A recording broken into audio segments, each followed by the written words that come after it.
आजकल एक ट्रेंड चला हुआ है कि भगत वो होते हैं जो नाचते हैं। बहुत से सवाल आते हैं, ये भी एक सवाल है, इंपॉर्टेंट है, इसको अच्छी तरह समझ लेना है। पहली बात तो ये है कि भक्ति ना होवे नाचे गावे, नाचने से गाने से भक्ति नहीं होती है, पहले तो ये समझ लें। हाँ, अगर कोई नाच रहा है तो इसका मतलब कि उसके अंदर एक मस्ती है, एक लगन है, एक ऐसी अवस्था बन गई है उसकी कि अब उसे अपना होश नहीं है। तब तो समझ में आता है कि हाँ भाई, कोई नाच रहा है अपनी ही मस्ती में, कोई फकीर नाच रहा है अपनी ही मस्ती में, तब तो समझ में आता है। लेकिन आप कहो कि केवल नाचने से ही भगवान प्रसन्न होंगे, ये बिल्कुल गलत है।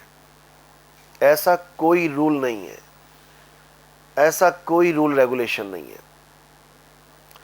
कबीर साहब तो कहते हैं कि जब तक तुम्हारा मन उदास नहीं हो गया इस जगत से, जब तक तुम्हें हर चीज फीकी नहीं लगने लग गई, यानी तुम सत्य को जान नहीं पाए कि ये दुनिया असत्य है, ये दुनिया असत्य है, ये जानना भी एक सत्य है, जब तक तुम इस सत्य से रूबरू नहीं हुए तब तक तुम इन्हीं नाच गानों में, इन्हीं गाने बजानों में, इन्हीं भजनों को बोलने में, सुनने में, इसी को भक्ति समझते रहोगे। जबकि ये तो केवल एक पटरी के समान है, एक शुरुआत के समान है। ठीक है, कोई नाच रहा है, कोई बात नहीं, आज नाच रहा है, कल को गाएगा, परसों को भजनों के अर्थ समझेगा, आगे बढ़ेगा, अच्छी बात है। लेकिन कोई कहे कि भगवान केवल नाचने वालों से खुश होते हैं, तो जिसके दोनों पैर कटे हैं वो तुम्हारी तरह कैसे छलांगे मार मार के नाचेगा? ये बिल्कुल गलत है। नाचने का विरोध नहीं है, लेकिन तुम नाचने को ही भक्ति मान बैठो, इसका विरोध है। और कुछ लोग अंदर की मस्ती में नहीं नाचते, वो बाहर से थोड़ी सी मस्ती ले लेते हैं। बाहर से कैसे लेंगे? किसी ने शराब का पैग ले लिया, 4 पैग लगाए, लगा नाचने। ऐसे भी गुरु बैठे हुए हैं, गुरु घंटाल कहते हैं इनको। ऐसे भी गुरु बैठे हैं जो दूसरों को कहते हैं कि क्यों नाचते हो, और खुद बार में जाके पैग लगा के नाचते दिखाई देते हैं। ऐसे भी गुरु हैं। तो इन दोनों को ही समझने की जरूरत है, इन दोनों को ही विचार करने की जरूरत है कि केवल नाचना भी जरूरी नहीं है और नशे करके नाचना भी जरूरी नहीं है। दोनों से आगे बढ़ जाना है, आत्मा की खोज करनी है, आत्म खोजी बनना है, आत्म ज्ञान में आना है। मीराबाई नाची, बुल्ले शाह नाचे, इसके पीछे कुछ और रहस्य था। बुल्ले शाह अपने गुरु को मनाने के लिए नाचे, क्योंकि उनके गुरु जी को नाच गाना करने वाले लोग पसंद थे। तो बुल्ले शाह औरत के रूप में घुंघरू बांध के नाचे अपने गुरु को रिझाने के लिए, और मीराबाई अपने कृष्ण के प्रेम में नाची। लेकिन कब तक नाची? जब तक उसे उसके सतगुरु नहीं मिल गए। जब उनको रविदास जी मिले तब ये नाचना गाना, ये मूर्ति पूजा, कृष्ण जी की मूर्ति पूजा, ये सब छूट गया। तब रविदास जी ने क्या दिया?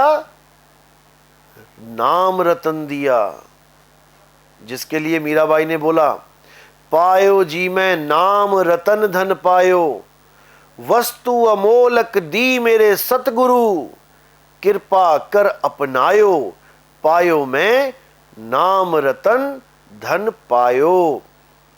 अगर मीराबाई केवल कृष्ण जी की मूर्ति लेके ही नाचती रहती, नाचते नाचते नाचते अगर वो अपना समय पूरा कर देती, तो उसे नाम रतन कब मिलता? उसे सतगुरु कब मिलते? सतगुरु की तो जरूरत ही ना रहती। मूर्ति उठाई और लेके मूर्ति नाच रही है, सतगुरु की क्या जरूरत है? तो उसका जन्म मरण कभी खत्म नहीं होता।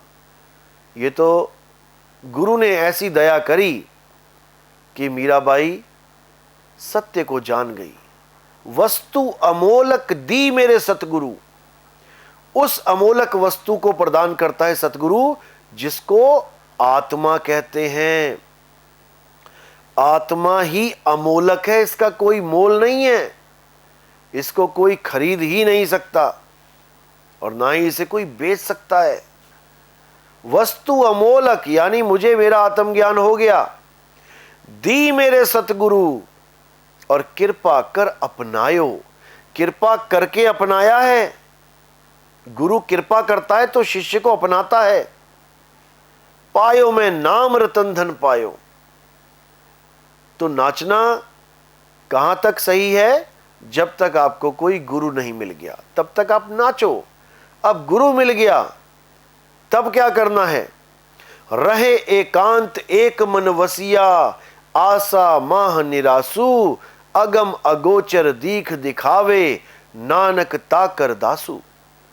उसके बाद एकांत हो जाना है, पूरे मेले में अकेले हो जाना है, सारे जगत में अकेले हो जाना है और अपने परमात्मा को हमेशा अपने ध्यान में रख के सारे कार्य अकर्ता भाव में करने हैं। फिर उसका तुम्हें कोई फल नहीं मिलेगा, उसका एक भी फल तुम्हें नहीं मिलेगा, क्योंकि तुम्हारा भाव ही अकर्ता का हो गया। इसलिए ये भक्ति विधि जो बताते हैं वो गुरु हैं। भक्ति विधि के बिना तुम भक्ति कर ही नहीं सकते। और जब गुरु मिलते हैं तो ये नाचना गाना ये सब बंद हो जाता है और फिर तुम अध्यात्म की राह पे, आत्मा के सफर पे निकल चलते हो।